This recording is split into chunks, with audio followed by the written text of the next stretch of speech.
check that out. This is my bouncer beer filter in action. And this is I got it down towards the bottom by accident, but it is working on my New England India Red Ale.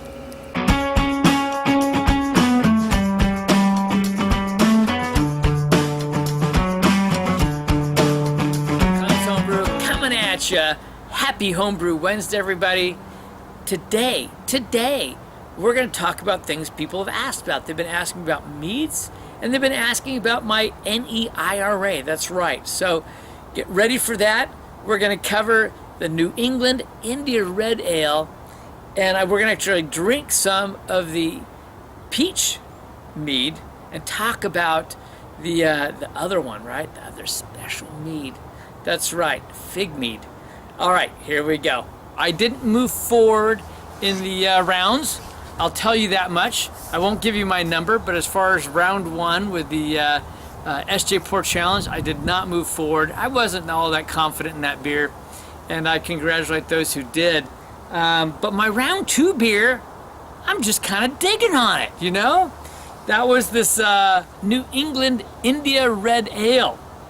And here it is. I poured just a small little glass there, and it's very hazy. It's nice and beautiful. Let's go ahead and get a nose and a taste. Not really necessary because I've been drinking up on it. And I want to tell you a little bit about this because people have asked, so I thought I would share that with you. And I will find a place to post this. I think I'll post this. I'll probably talk about it later, but I think I'm going to go ahead and get this posted up on the brewtubers.net. And you can go to brewtubers.com. It'll remove you over to brewtubers.net. That's the original Brewtubers. We'll talk about that later. But so this was my round two entry, kind of unique. And this one had to have Red X malts in it, right? And you had to use noble hops. And they made an allowance for Hallertau Blanc. Now, you know, there's controversy whether you call that a noble hop, but it is from Germany, we'll say that.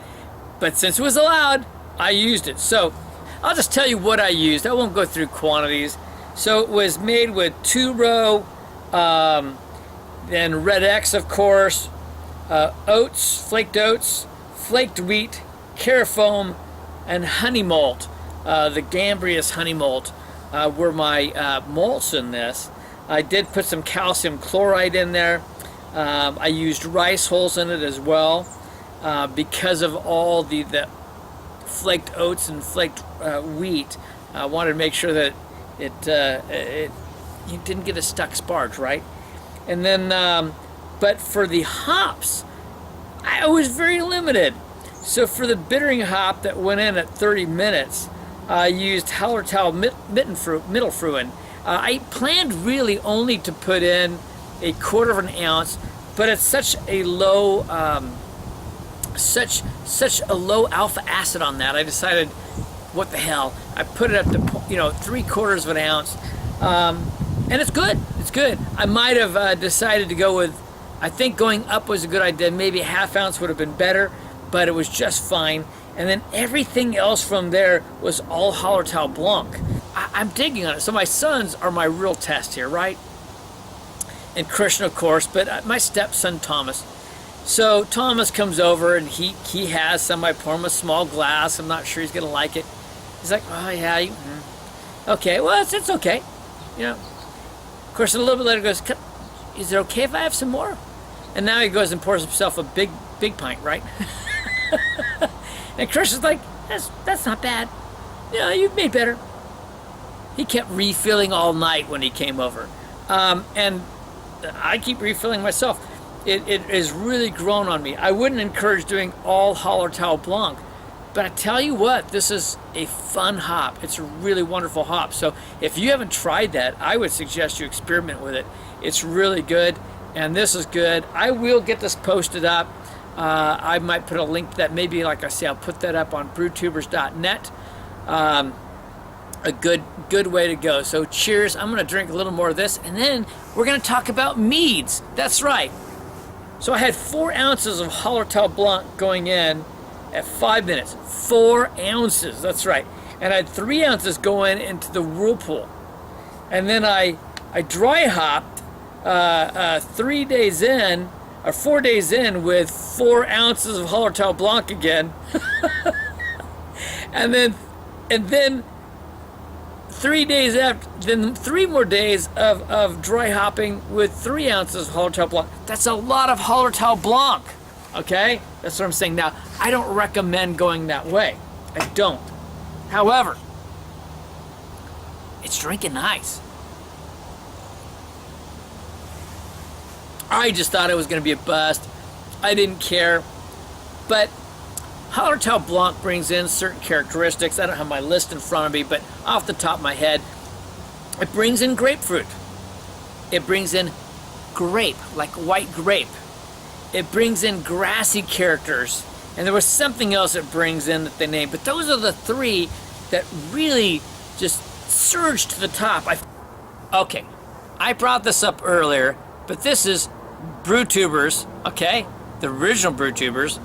And it's the BrewTubers Online Brew Club, and it was originally .com. Now, the .com, if you put in .com, it'll take you over to brewtubers.net. It's still up. This is a great site, and it's sad to me to see there's a lot of infighting on Facebook channels. That's right, Facebook groups.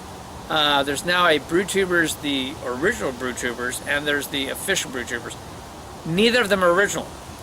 Neither of them are original. I'm going to set this straight because I get so tired of egos and all the nonsense going on and infighting.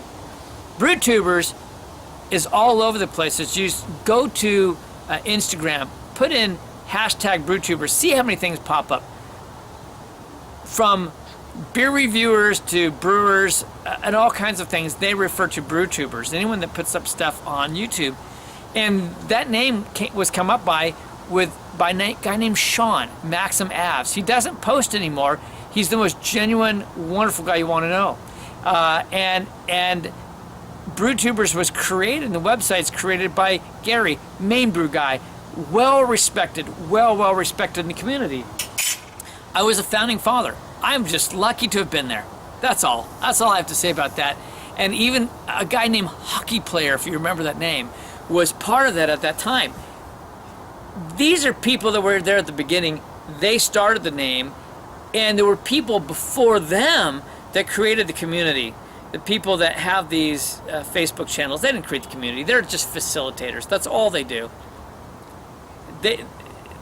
There's no glory there. I appreciate their keeping their sites, but honestly, I went and posted the link to brewtubers.net on both sites to see what they would do, and both sites removed that link.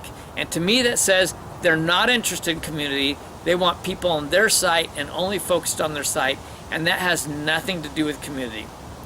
I've left both groups, and I know of many people who have done the same. I won't name names. Folks, community is sharing, and it's not divisive, and it's not separative, and it's not I'm better than you. There's no egos involved. Anyway, I've said enough. That's it. I'm done. I hope you didn't leave during that time. I want to turn around and do something a little different because I've taken first place in the U.S. twice, and I've gone into worlds, whatever. Whoop-de-doo.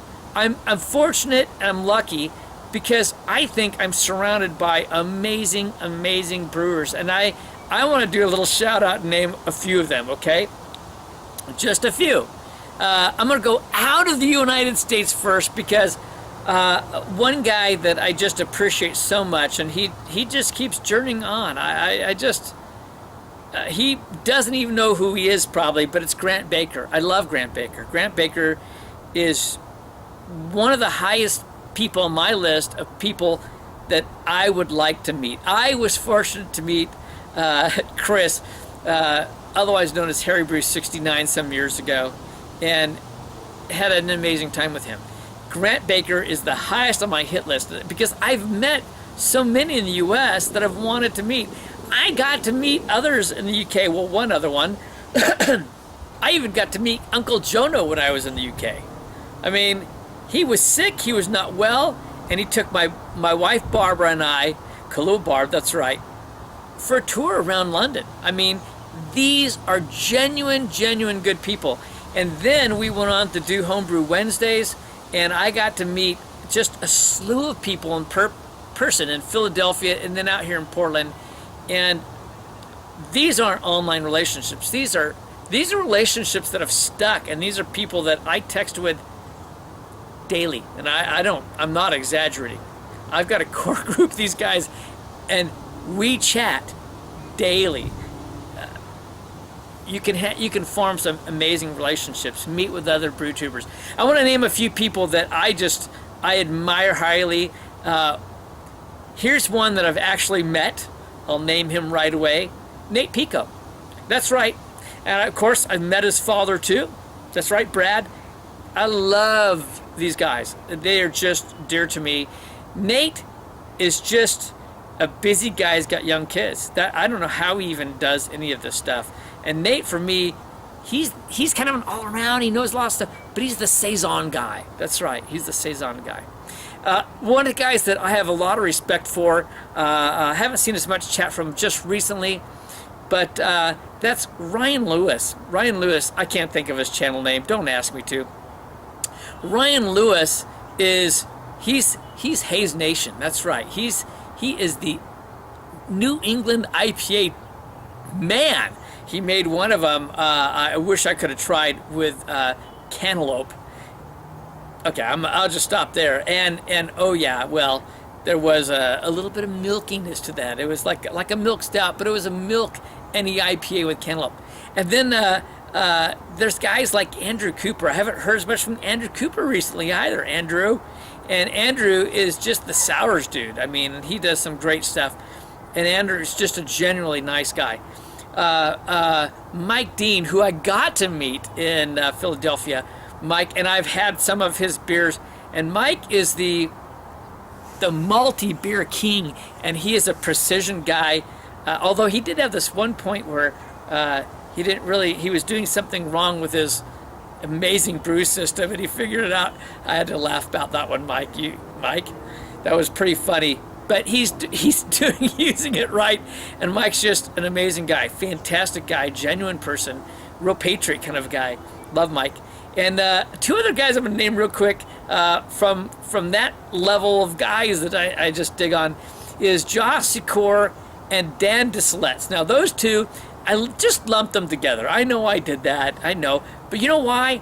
There's a reason, because for them, they're my creativity dudes. They really are. Now, I know a lot of these people are very creative, but these guys will just pull any kind of, well, not really shit, but any kind of shit, really, and just go, let's put that in a beer. Let's see what happens. And I love that spirit of creativity that they represent. These are amazing people. But I like going back because Emiladius did crazy stuff, and I know he's on his 1 year of no beer, and I applaud that. And that's the health reasons, and I know all about that. He's been sat on my porch where we talked about it, but he's just a wonderful man, wonderful individual. And another one, of course, S.J. Poor, he and M.M. Poor have sat here with me too. And I've got to meet them a couple times now, and what wonderful, gracious, loving people. And but in that same group, one of the fun ones is Gary, the main brew guy. That's right, I'm going to do it. Here we go, back to brewtubers.net. And Gary is just an intelligent, good-looking, gracious guy, intelligent guy. He's got a lot of smarts, and he's a nurse now. He's evolved himself over the years, and I get a lot of respect for that. And Gary is just a fun individual. He's one of these people that everyone likes. And so hats off to Gary. And then another one I'll go to is my nephew, Josh Hoover, aka ManBearPig 112233445, who's very creative, and he keeps stepping up his game, and I'm just blessed to have him as a nephew. And then another person I'll shout out to is Steve Mertz down in Houston, Texas. He did not float away. Yeah, thankfully for that. We were keeping tabs with him constantly, and but Steve, he is the mead guru as far as I'm concerned. And I whenever I have questions, I message him. And he's a dear friend, and I've gotten to meet him 3 times now. One time down in Houston, and I'm really grateful for that. And he's just and his wife, wonderful people. And the last one I'm going to name today, and we'll cut it off here. Before I go on, we're going to get to that peach mead, I tell you, is Larry, aka Larmo 22, because we call him the Pied Piper of beer people, whatever. Larry, and I've been places with him, and these women are like, "Oh, hi Larry, how are you doing?" And whatever, because he helped them with something. Yeah, that's right. He was on an elevator. He helped them. They're like, oh, at breakfast next morning, they're all coming over to the table to say hi, Larry. He's just good people. And that's what I love about all these guys. They are good people. And that's what the community is about. That's what it really, truly is all about, is good people. And Larry, though, what's his deal? Larry's making money. Oh, yeah.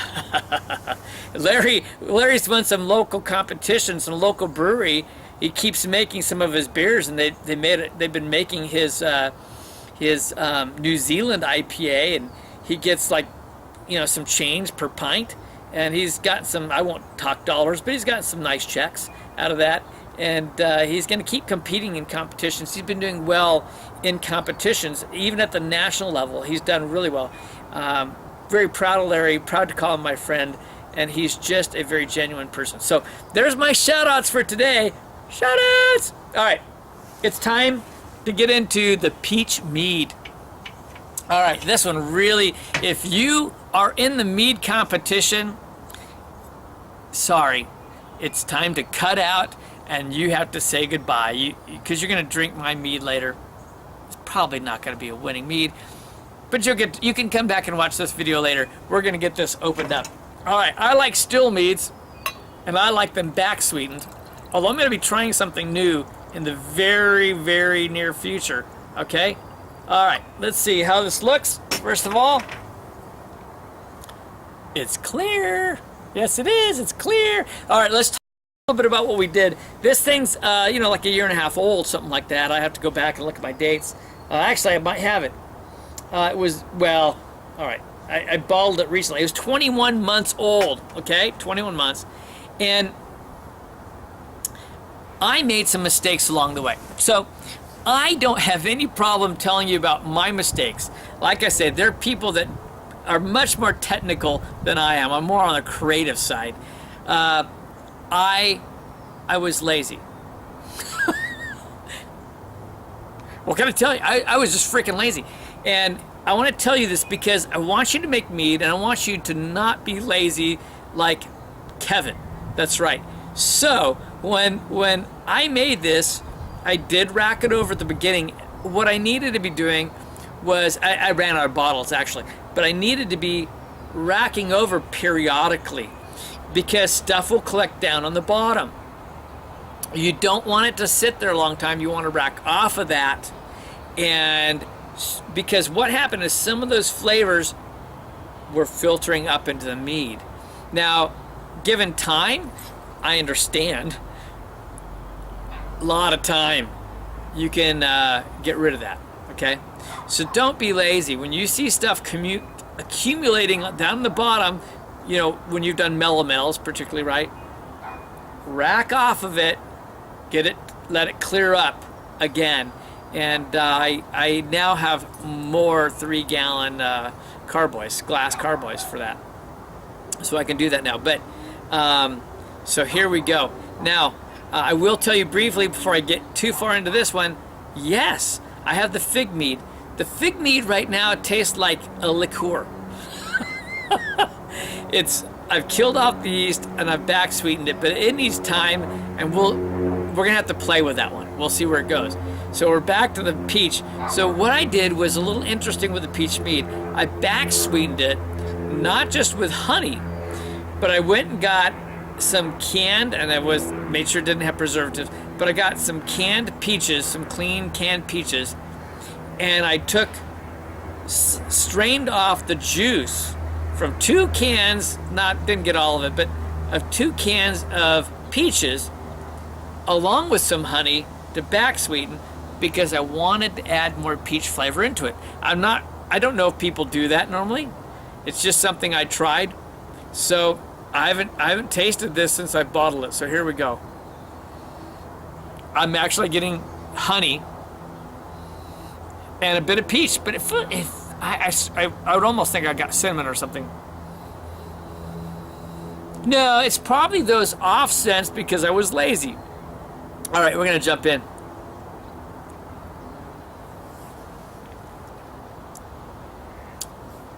It could be better, but it's not bad. I can tell you, it's not bad. I will drink all of this. It could be better. And if I had done, I'll say it again, if I had been so doggone lazy and racked over, this would probably be just ridiculous. But I'm enjoying this. So here you go.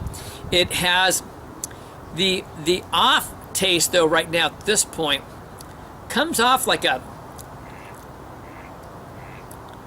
almost lightly like a spice to me. Of course, I was drinking this previously, right? But almost like a spice. But you definitely get some honey taste. But you definitely know it's more than just honey. You definitely can tell there's fruit on this. And that's fun. I tell you what, I still have a few bottles of my blueberry mead. I will make that again because I've so loved that, and I made it very different. I had so much blueberry. It was closer to a wine, but it's been so amazingly fun. But this is good. I'm enjoying this. So I would say go for it. Make a peach mead. I've had people try peaches in all kinds of ways, fresh and cans and all kinds of things. I can't say that I've had anyone that said they found the way. But you know, go out and read up. But this is nice. I think that this is going to continue to improve with time. I did find that after bottling, after about a year, my blueberry was really killer a year later. So this is fun. I will come back at some point when I decide to bottle the fig mead, tell you how that comes out. But I would say go for it. Make meads, and definitely go out to Canadian Sasquatch. That's right, the Canadian Sasquatch Brewery. Go to Steve's channel. Look through his videos because he has wonderful, I might put a link down, links to making meads. He goes into depth, and if you want information, it's just a good place to start, a good precursory place to start. All right, I've rambled and rambled and rambled. This is my Happy Homebrew Wednesday for all of y'all on a Thursday. Keep brewing, keep meading, and whatever else all you're doing. If it's illegal, I don't want to know. But hey, you know, more power to you. This is Kevin at Clemens Homebrew saying life's too short to drink cheap beer. So instead, brew your own beer, because that's how you get it cheap. That's what I'm doing right here. Peace out!